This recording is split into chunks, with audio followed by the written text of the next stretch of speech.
World নিউজে আপনাদের স্বাগত। সঙ্গে রয়েছে আমি অমৃতা। নজর রাখবো হেডলাইন্সের দিকে। ডাক পরিষেবা বন্ধ আমেরিকার সঙ্গে। শুল্ক যুদ্ধের মধ্যে বড় সিদ্ধান্ত দিল্লির। $100 কম মূল্যের চিঠি, উপহার সামগ্রীতে ছাড়, চাপের খেলা দুদেশের। জেলেনস্কি তেল, পুতিন ভিনিগার, যুদ্ধ নিয়ে মন্তব্য ট্রাম্পের। 2 সপ্তাহ সময় রাশিয়ার প্রেসিডেন্টকে শান্তি না চাইলে কড়া ব্যবস্থা, চড়া শুল্কের ইঙ্গিত। দুর্ভিক্ষ নেই গাজা, ইসরায়েলকে বদনামের চেষ্টা বলেন নেতানিয়াহু। 3,20,000 শিশু অভুক্ত, রিপোর্ট রাষ্ট্রসংঘের। আজও ত্রাণ শিবিরে হামলা। কলকাতার আগেই মেসি আসছেন কেরলে, নভেম্বরে আসার সম্ভাবনা। ভারত সফরে আর্জেন্টিনার টিম, খেলবেন ফ্রেন্ডলি ম্যাচ। আসছে বিস্তারিত খবরে। আমেরিকার সঙ্গে ডাক যোগাযোগ সাময়িকভাবে স্থগিত রাখলো ভারত। $100 কম মূল্যের নথি, চিঠি ও উপহার সামগ্রীতে ছাড় দেওয়া হয়েছে। 25 আগস্ট থেকে এই নিষেধাজ্ঞা কার্যকর হবে। আমেরিকার সঙ্গে ডাক যোগাযোগ ব্যবস্থা সাময়িকভাবে স্থগিত রাখল ভারত। বিজ্ঞপ্তি দিয়ে ভারতের ডাক বিভাগ জানিয়েছে, $100 কম মূল্যের চিঠি, নথি বা অন্যান্য উপহার সামগ্রী পাঠানো যাবে। তার বেশি মূল্যের কোনো সামগ্রী পাঠানো যাবে না। 25 আগস্ট থেকে এই নিয়ম কার্যকর হবে। শুল্ক যুদ্ধের মধ্যেই ভারতের এই সিদ্ধান্ত দুদেশের মধ্যে সম্পর্কে আরও চিড় ধরাবে বলে আশা কূটনীতিকদের। এর আগে আমেরিকা ঘোষণা করেছিল 29 আগস্ট থেকে ডিউটি ফ্রি মিনিমাম পার্সেল পরিষেবা বন্ধ রাখবে তারা। তার আগে চাপ বাড়িয়ে দিল ভারত। আমেরিকার শুল্ক নীতির মধ্যেই চাপ বাড়িয়েছে এশিয়ার বিভিন্ন দেশ। বেলজিয়ামের মতো দেশও জানিয়েছে তারা আর কোনো পার্সেল পরিষেবা জারি রাখবে না। এই পরিষেবা থেকে মোটা টাকা মুনাফা করে তারা। কয়েকটা মিত্র দেশ ছাড়া বিশ্বের প্রায় সব দেশ শুল্ক যুদ্ধ নিয়ে চাপ বাড়াচ্ছে আমেরিকার উপর। ভারত সরকার অবশ্য বিবৃতি দিয়ে জানিয়েছে, প্রযুক্তিগত কারণে আর যোগাযোগ ব্যবস্থা নিয়ে সমস্যা থাকায় এই সিদ্ধান্ত নেওয়া হয়েছে। তবে কূটনৈতিক মহল মনে করছে, আমেরিকার সঙ্গে সম্পর্ক দিনের পর দিন তলানিতে ঠেকছে। গতকাল আমেরিকার বাণিজ্য উপদেষ্টা শুল্ক নিয়ে যে হুমকি দিয়েছিলেন, তারপরই এই সিদ্ধান্ত ভারতের। ভারতের বিদেশমন্ত্রী এস জয়শঙ্কর আজ বলেছেন, আমেরিকা আর ভারতের মধ্যে সম্পর্ক এখন লাল সংকেত দিচ্ছে। সত্যিই দুদেশের মধ্যে সম্পর্ক নিয়ে ভাবা উচিত। ভারতের বিদেশমন্ত্রী বলেছেন, যেভাবে মার্কিন প্রেসিডেন্ট বিশ্বের অন্য দেশের সঙ্গে চুক্তি করতে চাইছেন, তাতে সব দেশ সমস্যার মুখে পড়েছে। ব্যুরো রিপোর্ট, কুবের কলম ডিজিটাল। রাশিয়া শান্তি না চাইলে চড়া শুল্ক বসানো হবে, এমনকি নিষেধাজ্ঞা জারি হবে পুতিনের দেশে। হুমকি দিলেন মার্কিন প্রেসিডেন্ট ডোনাল্ড ট্রাম্প। তিনি বলেন, আর মাত্র 2 সপ্তাহ দেখব, তারপর কড়া সিদ্ধান্ত নেব। ইউক্রেন প্রেসিডেন্ট ভ্লাদিমির জেলেনস্কি হলেন তেল, আর রাশিয়ার প্রেসিডেন্ট ভ্লাদিমির পুতিন হলেন ভিনিগার। দুজনের মধ্যে সমঝোতা হওয়া খুব কঠিন, তবে এই প্রচেষ্টা চালিয়ে যেতে হবে। লাগাতার প্রচেষ্টা চলবে বলেন মার্কিন প্রেসিডেন্ট ডোনাল্ড ট্রাম্প। তিনি বলেন, আর 2 সপ্তাহ পরিস্থিতির দিকে নজর রাখব। যদি রাশিয়ার প্রেসিডেন্ট বৈঠকে না বসেন, তাহলে আর শুধুমাত্র চড়া শুল্ক নয়, বড় নিষেধাজ্ঞা জারি হবে। প্রয়োজনে দুটোই জারি করবে আমেরিকা। আজ আমেরিকার উপর চাপ বাড়িয়েছে রাশিয়া। রাশিয়ার বিদেশমন্ত্রী বলেছেন, ইউক্রেনের সঙ্গে বৈঠকে বসার কোনো সম্ভাবনা এই মুহূর্তে নেই রাশিয়ার। এরপরই ডোনাল্ড ট্রাম্প বলেন, এই সংকট সমাধানের জন্য পথ বার করতেই হবে। যদি সমস্যার সমাধান করতে পারি, তাহলে আমি সবচেয়ে বেশি খুশি হব। আমি জানি রাশিয়া কি ব্যবহার করে। ট্রাম্প বলেছেন, আমি জানি আমি কি করতে পারি। এরই মধ্যে ইউক্রেনে হামলা অব্যাহত রেখেছে। টানা ক্ষেপণাস্ত্র হামলা চালাচ্ছে রাশিয়া।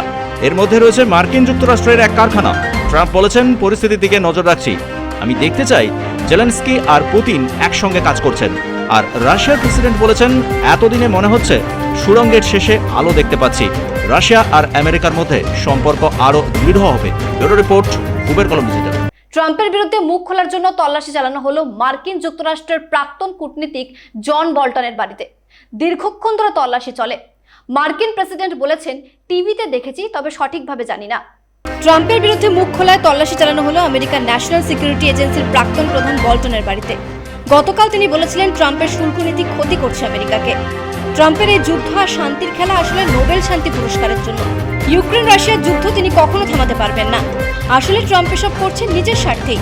তার এই হুমকি বিশ্বজুড়ে অস্থিরতা তৈরি করেছে। আমেরিকার এক টেলিভিশন চ্যানেলেই মন্তব্য করেছিলেন বল্টন। তারপরই বল্টনের বাড়িতে পৌঁছে যায় FBI। দীর্ঘক্ষণ তল্লাশি চালানো হয়। FBI-এর কর্তা কাশ কাশ্যপের নির্দেশে এই তল্লাশি হয়েছে বলে অভিযোগ তুলেছেন NSA-এর প্রাক্তন কর্তা বল্টন। আমেরিকার প্রেসিডেন্ট বলেছেন, বল্টনের বাড়িতে যে তল্লাশি হয়েছে তা তিনি নিজেই জানতেন না। টেলিভিশনের খবর দেখে তিনি এই তল্লাশির খবর জানতে পেরেছেন। বল্টন অতি সাধারণ জীবনযাপন করেন, কম কথা বলেন। কেন তার বাড়িতে তল্লাশি হলো তা নিয়ে খোঁজ খবর নেব। জন বল্টন কখনো দেশপ্রেমিক নন। তার পরামর্শে জর্জ বুশ হামলা চালানোর নির্দেশ দিয়েছিলেন মধ্যপ্রাচ্যে। No, I don't know about it. I saw it on television this morning. I'm not a fan of John Bolton. He's a real sort of a lowlife. When I hired him, he served a good purpose because, as you know, he was one of the people that forced Bush to do the ridiculous bombings in the Middle East. Bolton, he wants to always kill people, and he's very bad at what he does. But he worked out great for me because every time he doesn't talk, he's like a very quiet person, except on television. If he could say something bad about Trump, he'll always do that. But he really doesn't talk. He's quiet. And I'd walk into a room with him with a foreign country, and the foreign country would give me everything because they said, "Oh no, they're going to get blown up because John Bolton's there."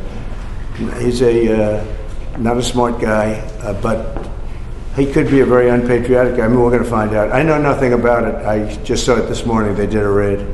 Do you expect the DOJ to brief you on this? Yeah, they'll brief me probably today sometime. And the foreign minister. I don't want. I tell Pam and I tell the group. I don't want to know, but just you have to do what you have to do. I don't want to know about it. It's not necessary. I could know about it. I could be the one starting it. I'm actually the chief law enforcement officer.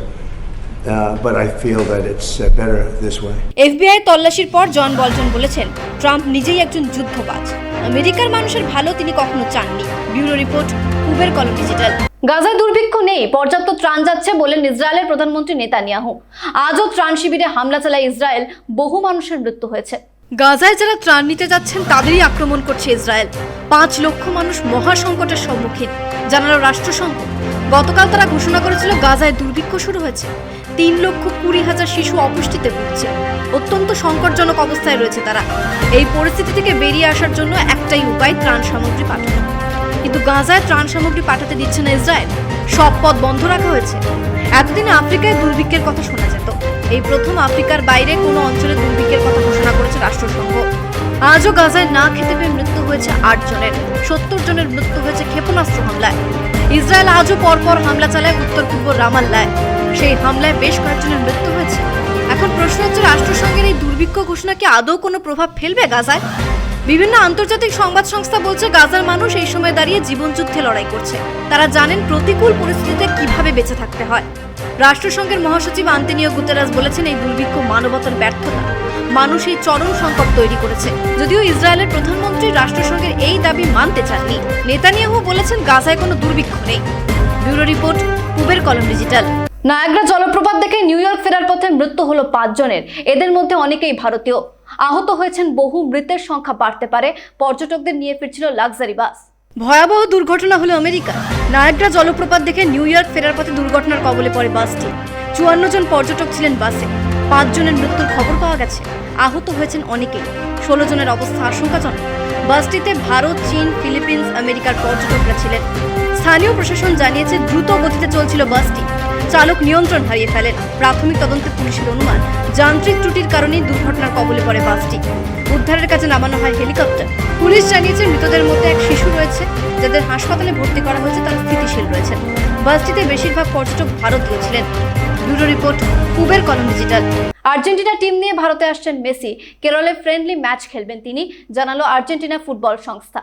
Lionel Messi কেরলে আসছেন নভেম্বরের 10 থেকে 18 তারিখের মধ্যে। কিছুদিন আগেই কেরলের ক্রীড়ামন্ত্রী নিশ্চিত করে জানিয়েছিলেন মেসি ও আর্জেন্টিনা টিম কেরলে আসবে, সেখানে তারা একটি প্রদর্শনী ম্যাচ খেলবে। এরই মধ্যে নিশ্চিত হয়ে যায় ডিসেম্বরে মেসির কলকাতা সফর। আয়োজকরা নিশ্চিত করে দিয়েছেন 12ই ডিসেম্বর কলকাতায় এসে সেখান থেকে মুম্বাই, আহমেদাবাদ ঘুরে আর্জেন্টাইন ফুটবলের রাজপুত্র যাবেন দিল্লি। সেখানে প্রধানমন্ত্রীর সঙ্গে তার দেখা করার কথা। তবে মেসির কেরল সফর নিশ্চিত কিনা সেটা জানা যাচ্ছিল না। মেসি কলকাতায় আসবেন এই খবর নিশ্চিত হওয়ার পর এটা শোনা গিয়েছিল তিনি আর কেরলে আসবেন না, এমনকি আর্জেন্টিনার টিমও কেরলে খেলতে আসবে না। কিন্তু শনিবার সর্বভারতীয় ফুটবল ফেডারেশন মেসি ও আর্জেন্টিনা টিমের কেরলে খেলতে আসার কথা নিশ্চিত করে দিল। ফেডারেশনের তরফ থেকে বলা হচ্ছে কেরলে মেসি ও আর্জেন্টিনা টিমের আশা নিয়ে যে জটিলতা তৈরি হয়েছিল তা মিটে গেছে। নভেম্বরেই কেরলে আর্জেন্টিনার দলকে নিয়ে প্রদর্শনী ম্যাচ খেলতে আসবেন মেসি। আর্জেন্টিনা ফুটবল অ্যাসোসিয়েশনের তরফ থেকেও তা নিশ্চিত করা হয়েছে। এএফএ জানিয়েছে নভেম্বরের 10 থেকে 18 তারিখের মধ্যে মেসি ও আর্জেন্টিনার কেরল সফর নিশ্চিত করা হয়েছে। ওই সময় আর্জেন্টিনার 2টি ফ্রেন্ডলি ম্যাচ রয়েছে, তার একটি আয়োজিত হবে কেরলে, তবে প্রতিপক্ষ কে হবে সেটা এখনো চূড়ান্ত হয়নি। আর্জেন্টিনা ফুটবল অ্যাসোসিয়েশন জানিয়েছে কয়েকদিনের মধ্যেই প্রতিপক্ষ নির্ধারিত হয়ে যাবে। আর যদি তা নিশ্চিত হয় তাহলে 2 মাসের মধ্যে পর 2বার ভারত সফরে আসছেন আর্জেন্টাইন ফুটবলের রাজপুত্র, কারণ তার কলকাতা, দিল্লি, মুম্বাই সফরের নিশ্চয়তা ইতিমধ্যেই দিয়ে দিয়েছে আয়োজকরা। তবে মেসির কলকাতা সফরে আর্জেন্টিনা দল থাকবে না, এই সফরে তিনি থাকবেন একাই। ব্যুরো রিপোর্ট, কুবের কলম ডিজিটাল। ওয়ার্ল্ড নিউজ এখন এই পর্যন্তই। নজর রাখুন কুবের কলম ডিজিটালে।